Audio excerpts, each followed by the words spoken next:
Here's your business brief for this Friday. First, the U.S. is officially back in the Paris Climate Accord. President Biden signed an agreement for the U.S. to return to the landmark agreement back on his first day in office. The process to re-enter the agreement takes about 30 days. Nearly 200 countries are part of the landmark accord, originally signed in 2015. U.S. climate envoy John Kerry took part in a series of virtual events to mark the occasion. He appeared alongside figures like the UN Secretary General and the UN Climate Ambition Envoy. Now to the latest on the fight against COVID-19. The White House is in talks with Facebook and Twitter to remove anti-vax content from their platforms. This, first reported by Reuters. The response is in large part to content hampering the nation's ability to move forward with its vaccination efforts. Notably, the report cites anti-vax protests organized on Facebook that blocked access to the vaccine center that opened at Dodger Stadium in Los Angeles. Existing home sales rising in January. This according to the National Association of Realtors. January home sales increased 0.6%. That compared to December. Still a big drop from last year, down about 26%.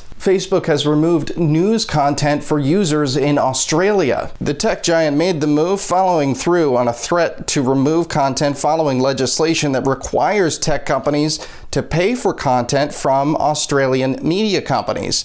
This comes amid a growing slate of efforts globally pressuring tech giants to pay content creators for their work.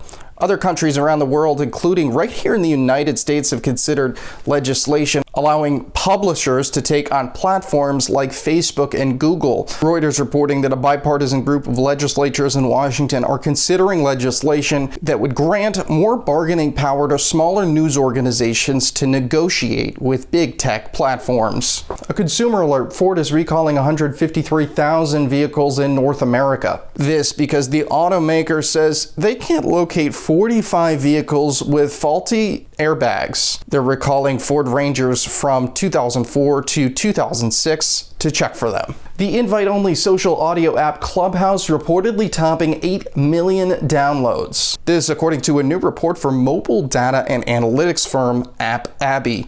The report showed that the Buzzy app user base grew by 4.6 million between February 1st and the 16th alone. The app is currently valued at $1 billion. And that's your business brief for this Friday. I'm Hirschfeld in New York.